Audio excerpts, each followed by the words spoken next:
From the studios of Foxboro Cable Access, located in the center of Foxborough, Massachusetts, you are watching Around Foxborough. Hello, I'm Steve Uden. I'm subbing again for Jury Love here on Around Foxborough. Thank you for joining us. We're really happy to have in the studio with us today Foxborough's new high school principal. And we're going to spend a few minutes talking to him about his profession, his past, some of his interests, and we look forward to it. Nice to meet you, Mr. Principal. Very nice to meet you. Thank you so much. Usually I meet a principal standing to the desk, you know, waiting to get detention or something like that, but those days are long gone. It's really good to have you. We're really pleased in Foxborough because we take such great pride in our schools, our music department. And so making a principal here is no easy feat. We're very picky.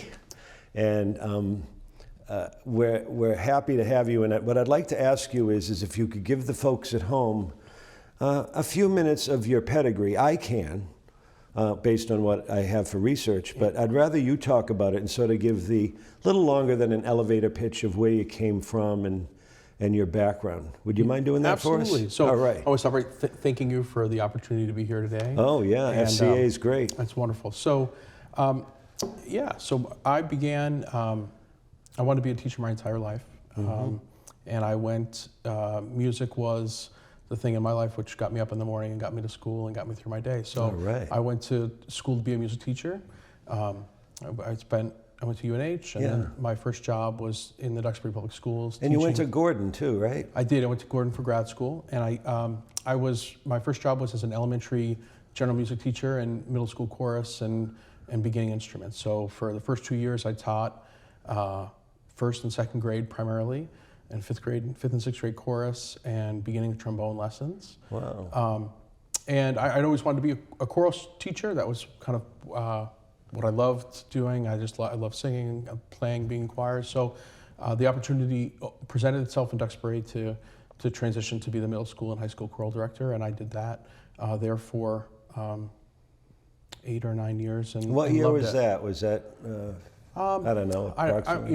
It all kind of blurs together there. Yeah. I probably I started probably in like 2004, 5. Okay, so in the 2000s, because I can speak to the 1900s. So, so I probably started and around 2000. I joined that district in 2002, and probably started at the high school in 2004, and then I had done my grad work at Gordon College in music education, and had started to think about potentially exploring school leadership in a capacity. So I got my my assistant principal license and had done my internship, and unexpectedly a position opened in the high school, in Duxbury High School. And I loved the school. My wife taught in the elementary school next door. We had kind of, our whole lives were in that part of the state. And so the opportunity presented itself, and so I figured I had, if I was going to do it, I wasn't ready to leave Duxbury, and I felt like I had nothing to lose in taking the opportunity. It's a beautiful town. It's a beautiful town, yeah. It's a wonderful school district, and it's a really wonderful place to grow up as a teacher. I was very supported, especially as a music teacher. We had a program similar to Foxborough in many ways. That it was we had very high level ensembles. We were making music. We were traveling. We had high numbers of kids participating in district and all state festivals. And are you a Massachusetts boy, or? I did, yeah. I grew up in Waltham. Oh, you did? Yep. My dad worked there his whole career. Oh yeah. Yeah. Where? Well, that's a right next to Mo Black's, if you remember Mo Black's in the firehouse. I spent many times. I loved going into Mo Black's. That was a great store. Yeah. But yeah. Yeah, I grew up not too far from there. There you go. Okay. So it was a sad day when Mo Black's closed. It was. It was. The planet shook a little bit when it. That's right. the good building and then the building out back. Yeah. So so I was very fortunate. I became the assistant principal there, and I was assistant principal for 5 years. And then I was appointed interim. We had a transition in the district and at the school level, and so I became the interim principal at the high school, and then was appointed principal. I don't know, the following year, and I loved it. I loved I loved every day of being working in the Duxbury schools. I loved my time as a music teacher. I loved being a part of, a lot of really significant change in education occurred in that time. We rolled from, the traditional, the more traditional high school experience to a one-to-one environment. We opened a new school. We had I had a lot of like How many kids, students in that? Just a rough number. So last year it was about 960. So compared to Foxborough, it wasn't a great leap. It's a little bit bigger, yeah. Right. Right. But I had a bunch of like once in a career type experiences there in a very short period of time, and it was a great place to work and grow up. And as I said, my wife worked in the building next door, and it was good. Do you live down that way? You don't have to give your private address. Yeah, but... no, I live in Carver. Oh, you do? Yeah. Okay, land of the cranberries and Edaville Railroad. That's right. Okay. Yeah, and King Richard's Fair. So but I had been in the kind of the what leads me to Foxborough part of it. I had been in Duxbury for 20 years, which is a long time, and 10 of those years is in school leadership, and I was starting to think ahead to what the next opportunity may be in career-wise, from a career perspective. Sure. And the former principal here, Mrs. Pakala, is someone who I had known because we had worked together in Duxbury because she had been there at one point. Diana is now doing other things, but we're really glad you're here. And it's great that you have a connection to Diana, because that maybe is how you got word that something was brewing here. Is that how you came to be here? Yep. So she, when she announced her retirement, she sent an email to all the principals in the area and said there's an opening here. So I had known her for a long time. She had been talking about Foxborough and our conversations for years, and it sounded like a wonderful place. And after speaking with her, I made the decision that this seemed like the type of school and district that I thought might be a good fit for me. And so you've been in the job now how long? Starting this July, new school July year? 1. Okay, so that, as people may or may not know, our administrative staff and many public school employees here in Foxborough do work all summer, full time. So when you say July, you came right in and you went right to work. But as the students came in, have you been able to get to know the different types of students we have, maybe even the families? I know that you enjoy the coffee with the principal type thing. Tell us what you like about Foxborough thus far, because it would be unfair to think that you can know everything all at once. There's only so much you can get by osmosis and by tribal knowledge, but you're getting your reputation here, and that's important to me to know how you're doing. Yeah, so that's a great question. So I think for I mean affectionately. Absolutely. Absolutely. And so I think one of the things that I spent a lot of time and energy doing in my previous district was getting to know all those details and all those and the peoples and the families, and having been there the amount of time I was there, I got to see former students have their kids in the elementary schools and begin to move their way up, right? I was able to be a part of that generational shift, and that was really important to me. And it also, I got the opportunities to meet and work with people in the Counseling on Aging and the library and the interfaith councils, just in different capacities over time, which built relationships which were really important in supporting our students and supporting our families, and then when issues came up. And I think over the first couple of months of my time here, I've got tremendous support from the district leadership for helping me find the immediate, what are the things we need to do? Where's the stuff, and how do we? What are the paper clips? How do we update? How do we update and get ready to open school? Sure. But also, just by my nature, those are the things I want to know. I want to spend some time learning more about that schoolhouse that's behind Town Hall. I want to understand kind of how the pieces of the community work together. I'm beginning to meet families, but I'm not. I'm nowhere near the point where I want to be. Where I'll feel comfortable. Right? It comes with time. You have to start to know your colleagues and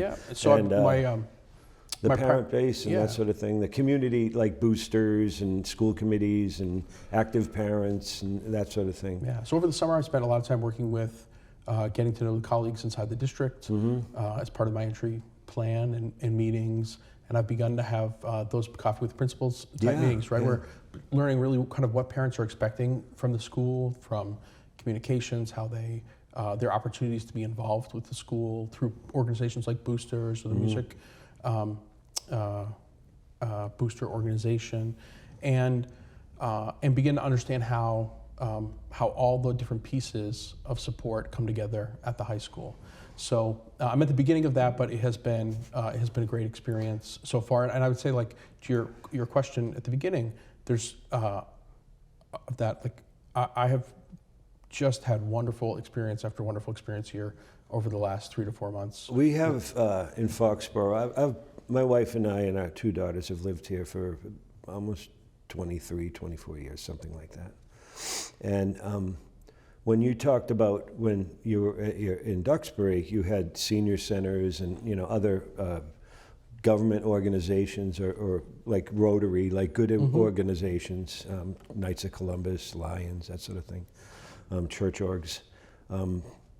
You got that here too, you know. We are a very involved town with each other and really try. And not everybody can do it, and some people can, and when people rise up, the high school is almost the core of our town. We have our town meeting there.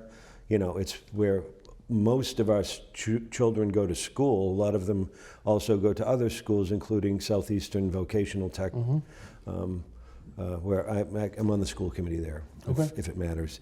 And of course I rep. Thank you for doing that. Well, I love our schools, and I think you and I both share a common love for helping kids with whatever our skills and abilities allow.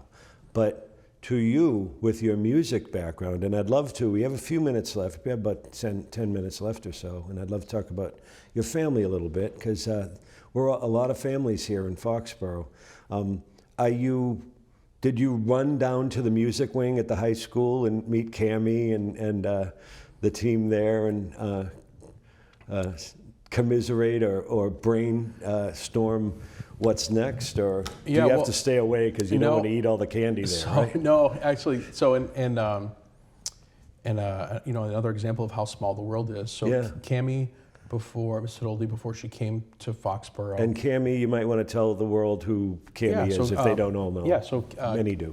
Mrs. Tadoldi is the director of music, the department head for music for the district. Yeah. And former high school student of Foxborough. Yep, and former teacher in the Duxbury Public Schools. Oh, no kidding. Yeah, so I'll be darned. Yep. So so I've known Cammie for probably 15 years or more. Yeah. And the whole music staff. She was a wonderful teacher. So incredible. So I definitely had conversations with Ms. Tadoldi over the spring and in the early summer, and I got to know some of the music staff as part of the interview team. But the music world is a very small place. So there's a lot of it's been nice to get to know Mr. Bush and Mr. Raymond and Mr. Albro great teachers. And stuff. They're absolutely fantastic. And musicians. Yeah, fantastic. Although I haven't interacted, with the exception of Mr. Tadoldi and Mr. Albro, who I knew previously, they're all the people we have a lot of similar circles and experiences and places where we've all been together. So there's been a lot of that sort of catching up. Yeah. And well, you'll see as competitions come and go for our town, like many others, we do very well and usually are very lucky. But as a parent and as a citizen here in Foxborough, just go. I'm a Vox Humana guy. I love the human voice, and I love choirs, and I love all sorts of music. But you know what you mentioned singing earlier in this discussion we're having, and they can really sing in this town, and they can really teach students to sing and find, as cliche as it sounds, their voice. It's important, you know. You don't have to carry an instrument to have one blessed upon you, and absolutely, you know, it's the original instrument, right? Yeah. Except when I'm on 495, that's a screech when I'm yelling out my window. But that's right. That and a football game, right? Yeah, it's appropriate. So no, I think they actually in a couple of weeks they're doing the 4A Requiem. Yeah. So definitely it's going to be worth. Piece. It's a beautiful masterwork. I have it on my phone actually. Yeah. Right I here. listened You to can it a see week it, folks. At home. There it is. I listened to it a couple weeks ago on the way Yeah. up. And it's like, those experiences of like that masterwork concert when they partner with other schools, they come together and they create something that is bigger than what any school can create on its own. And those opportunities are what we should be looking to do with all of our educational environments, right?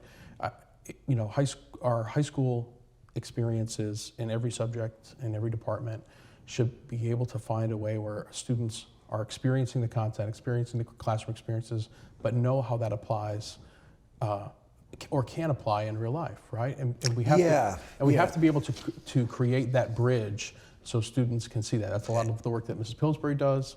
I've learned that she's been doing over the last couple of years, and it's, concerts, the music department has an inherent advantage, right? Because they have 25, 30 concerts a year, and they get to go out and the coursework is meant for other people to experience. And it's rigorous, but if I could switch gears abruptly, I love it, absolutely. From music, because we could do, we could do around 3 hours there. A telethon, right? The students are very different. Not everybody's a musician, and we have, sports, and we have, all sorts of artistic, extracurricular sorts of things. How do you like our current mix of the way we approach all our kids and all their different abilities, and maybe even backgrounds, if and as we can know them? Do you have any thoughts on that? And if maybe that's too wooden for this discussion? No, not at all. No, I think it's. I will say, I haven't yet experienced it all. So, we're halfway through our fall season. Right. Our co-curricular groups are getting up and running. I think we have a lot of resources here for students to find a place for themselves and to find a place to develop their skills in non-traditionally academic ways. And I see, I read a piece, I think Bill Yukna was talking about it, who's another remarkable member of our community and our school department, that we're enhancing some of the vocational stuff at Foxborough High. Like, I don't know if you caught this, maybe it's after, but they got some new carpentry equipment and some appliances. I was in the lab today. Okay. Yeah, so we have all new major equipment in there. And that's a big safety issue. It's nice to have something shiny, but it's really about safety. The enhancements over time of equipment are remarkable. Absolutely, yes. Not perfect. Not perfect, but remarkable. Right. The table saw knows when it's starting to kick something and shuts itself off. And those are... safety first, always. Always. But those, I think over... one of the things that we are going to look at, we're in the middle right now at the high school of our accreditation cycle. And so coming out of That's a big lift. And so we're right at the beginning, we have a collaborative conference, which is the first part of the process in October, and then they'll come back again in 2 years. And we're going to get some really strong feedback about our educational programming in general and kind of the directions that we need to go. I think we have been blessed and supported by the community with a lot of resources for learners of all types. We're building programs for athletes of all types. For example, this fall we're going to have our first ever unified basketball team. So we have unified track for students with and without intellectual disabilities to be able to compete together. Yeah, just for 30 seconds, only because we're in a time. Absolutely. Could you discuss what unified athletics or events are? Absolutely. Just real fast. So unified athletics are an outgrowth of Special Olympics. So it is a kind of a combination of, I said, of athletes who have intellectual disabilities and those who don't, and they compete together in generally track and field in the spring, and then basketball in the fall. Sometimes there's bocce tournaments and stuff in the winter. And so we have a team that we're launching for the first time of high school students, and they'll go and compete against I think 3 teams in the Hockomock League. Great. And then they'll have a league schedule, and then the Taunton Conference. And it's another opportunity for us to get kids involved in the school, to get kids from different peer groups and different ages together.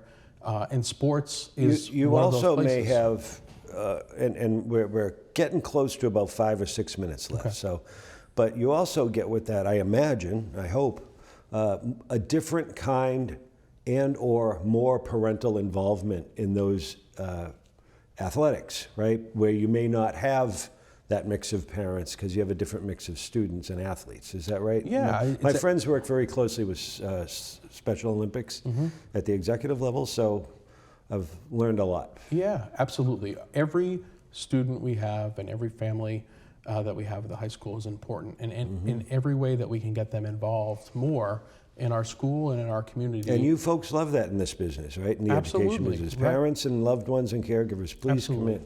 They are as important. They are the most important people in the lives of their kids. Yeah. And we play a big role in their kids' lives during the school day, but the most important people in their lives are the kids and families. So every way that we can bring and connect kids or families in with the school is something that we should be doing. Great. So I hope you and I can have another one of these interviews, because I think that there's countless things we can talk about.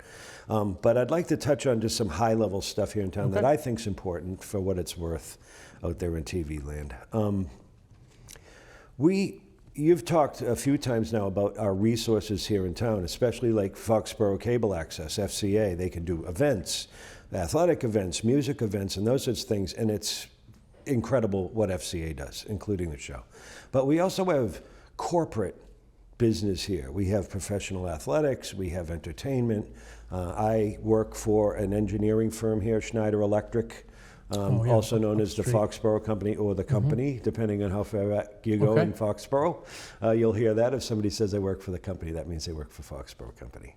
Wow, Anyway, there's your little lore. I love that. Okay, me too. But anyway, so we have, and small businesses abound, especially in their generosity, where they may not have as big a pocket as, say, a larger corporation or entertainment group or something like that may have. We're grateful for their philanthropic generosity. But are you pleased to know that this is also a resource pool that you might be able to use at the principal level and sprinkle into the curriculum extra or internal curriculum with the businesses around here? Yeah, well, I think the high school in particular has, so the short answer is yes. And I think the high school has benefited immensely.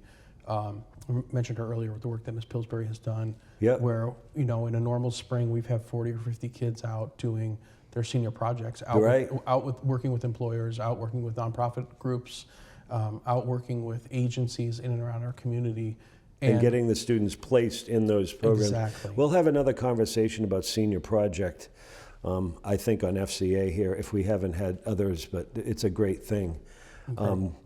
So I love that you're not a bear in the cave and that you're out of your office, from what you and I have talked about. You're an out and about type of principal. I try. And you have staff, and there's all sorts of different relationships that need to be had, right? Professional, friends, that sort of thing. But could we talk just a little bit about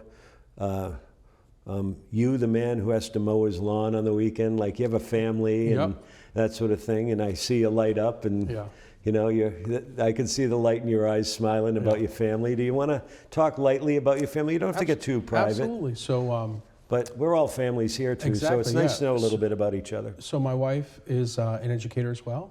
She's a reading specialist. We have 3 boys who are in 8th grade, 6th grade, and 1st grade.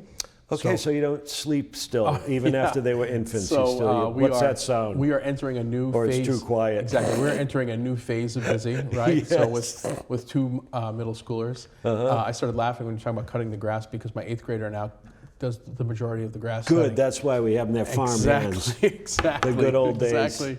I have to fight the urge to do it, but Good. He's learning responsibility. That's right. Yeah. And so school is like our life. We joke that this is what we do. Donovan's go to school, and so so they're good. They're we have 3 boys. Our house is occasionally. Are they musical? Are any of the boys musical like their old man here? So they're I have a trombone player and a trumpet player and some piano a little bit, and kind of comes in waves. But it's important to them. It's important to me that, and to my wife, that they find what they're interested in. And for me, I had my passions. You have a dog? We do have a dog. Yeah, Scout. Bless you. Okay, Scout the dog. It was a COVID dog. It seemed like a good idea. Okay. But he's a bundle of love, and he's a lot of work. Well, that's nice, and I've really enjoyed this. And I'm not just saying that. I do. I really enjoy talking to you with or without the cameras on. You're a very interesting, smart gentleman, and I'm really glad that you're here. We're going to wrap it up. Maybe in post-production, they can put some trombone and swing band and singers on the trail as we fade out, or even just throw in little anything. Tijuana brass music or something at the end to get some horns in there. But I really want to thank you, and I want to welcome you if I even have the authority to do so. We are a family-driven, community-driven, and we're as perfect and imperfect as any other town, but we love our Foxborough.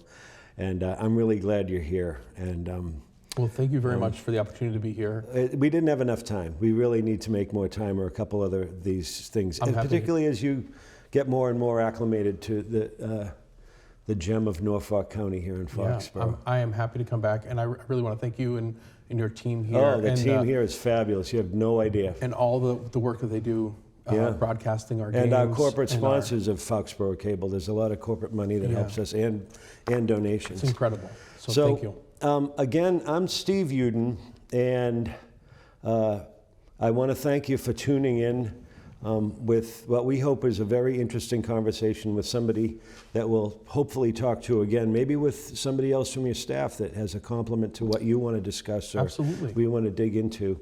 I wish you all good luck, goodwill, God bless you all. And again, thanks for the team here at Foxboro Cable Access, its sponsors, its corporate and private sponsors, and all the efforts our volunteers here do. Foxborough doesn't realize what a gift we have with Foxboro Cable Access here. And I think you get to keep your mug if you hold it up to camera 3. You might want to show them. If you come in, you might do an interview. You might get a free fancy mug. I love it.